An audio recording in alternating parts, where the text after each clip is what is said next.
Movie की शुरुआत में एक बड़े से मेढक को किसी आदमी से लड़ते हुए दिखाया जाता है, जिसमें वह आदमी उससे हार जाता है।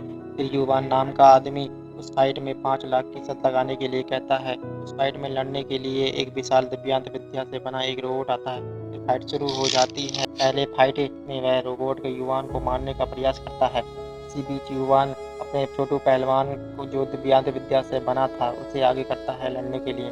फिर वे दोनों उस रोबोट के आखिर में हरा ही देते हैं। या फिर आगे युवान अपने मास्टर को ढूंढने के लिए निकल पड़ता है, जहां वह एक नीलामी वाले स्थान पर आता है, जहां उसके मास्टर की अद्भुत अंगूठी को वहां से लेने आया था, जिससे वह उसे खरीद लेता है। परंतु बीच में उस अंगूठी को लेने बहुत से योद्धा वहां जाते हैं। इस बीच वहां उनके बीच फाइट होती है। आगे युवान का मास्टर वेदांत, जो वेदांत की शक्ल का बहरूपिया होता है, जो आपको आगे चलकर पता चलेगा कि वह कौन था आखिर। इस बीच हम शक्ल वेदांत उस अंगूठी को लेकर वहां से अपने शिष्य के साथ उड़न कश्ती जहाज में होकर वहां से निकल जाते हैं। आगे नकली वेदांत से लड़की योद्धा अपना इंट्रो देकर वेदांत को बताती है कि वह उस लड़ाकी योद्धा चूड़ामणि, जो बहुत साल पहले इस अंगूठी को खोजने के लिए निकले थे, परंतु वह वापस नहीं आ सके। मैं उसी लड़ाकी योद्धा की शिष्या अवंतिका हूँ। वहीं युवान भी सभी को अपना इंट्रो देता है और उस लड़की योद्धा से भी पूछता है कि उसका नाम क्या है। तब वह बताता है कि मेरा नाम मकरेश है, जो एक प्रिंस होता है, जो आधा मनुष्य और आधा मछली होता है, जो आपको बाद में पता चलेगा। आगे वही किसी और एक और उड़न कश्ती उसका पीछा कर रही थी। अगले स्केल में फ्लोटिंग आगे युवान वंशिका उड़ने वाले जहाज को उड़ाते कैसे हैं, यह अभ्यास सिखाता है। वही वे तभी वहाँ चंद्रलोक का राजा धूमकेतु अपनी सैनिकों के साथ वहाँ पहुँच जाता है। इससे पहले वेदांत बताता है कि तलवार का दूसरा हिस्सा यंत्र कक्ष में है, एक पेंटिंग के अंदर हुए। उसे मकरेश, तुम अपनी जादुई शक्ति से उसे बाहर लेकर आओ, तब तक मैं इन्हें से तुम्हारी रक्षा करता हूँ। और फिर मकरेश उस पेंटिंग के अंदर अपनी जादुई शक्ति से उस पेंटिंग के अंदर पहुंच जाता है। इसी बीच चंद्रलोक के सैनिक युवान और वंशिका की फाइट होती है और फिर मकरेश उस तलवार के हिस्सों को पेंटिंग से बाहर लेकर आ जाता है।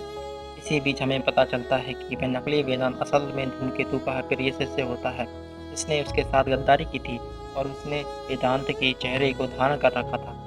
इसके बाद नकली वेदांत चालाकी से उस अंगूठी को युवान के पॉकेट में रख देता है और नकली युवान धूमकेतु को पकड़कर उड़ने वाले जहाज से कूद जाते हैं। अगले सीन में द डीप नर्क को दिखाया जाता है, जहाँ सभी योद्धा अपनी उड़ने वाले जहाज के साथ वहां जाते हैं।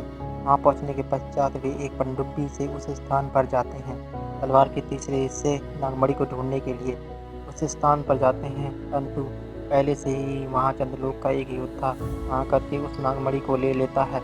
इसके बाद युवान, वंशिका, मकरेश तथा रुहाना इस योद्धा के फाइट करते हैं। इसी बीच तलवार के तीनों टुकड़े आपस में जुड़ जाते हैं। फिर वह योद्धा अपना मुखौटा उठाता है तो पता चलता है कि वह असली मास्टर वेदांत है, जिसे धूमकेतु ने अपने वश में कर रखा होता है। इसी फाइट के बीच में मास्टर वेदांत को युवान तलवार से मार देता है, जिससे वेदांत आखिरी वक्त में धूमकेतु के वश से निकल जाता है और वहीं ढेर हो जाता है, सबको बताती है। इसके बाद वे वहाँ से निकल ही रहे होते हैं, तभी अचानक से वहाँ तलवार के नीचे गिर जाती है और युवान उसे लेने के लिए नीचे चला जाता है और बेहोश हो जाता है। वहीं मकरेश, वंशिका, रुहाना तीनों ऊपर आ जाते हैं और फिर मकरेश युवान को ना देखकर दोबारा पानी के नीचे चला जाता है और युवान को बचाकर ऊपर आ जाता है, जिससे यह पता चलता है कि वह कौन है। अगले पल हम चंद्रलोक को देखते हैं, जिसमें धरती पर आक्रमण करने की पूरी तैयारी वे पहले से कर चुके थे और फिर वे धरती पर आक्रमण के लिए निकल पड़ते हैं। वहीं दूसरी ओर मास्टर के सभी योद्धा अपने उड़ने वाले जहाज से चंद्रलोक पहुंच जाते हैं। फिर धूमकेतु और मास्टर के योद्धाओं के बीच फाइट होती है, जिसमें धूमकेतु सभी को अपने रास्ते से हटने के लिए कहता है कि मादाना वक्तदीप के साथ इन सभी की फाइट होती है। इस बीच गंधर्वी और तथा धूमकेतु मारे जाते हैं और फिर पता चलता है कि वाना ही तलवार का चौथा हिस्सा थी।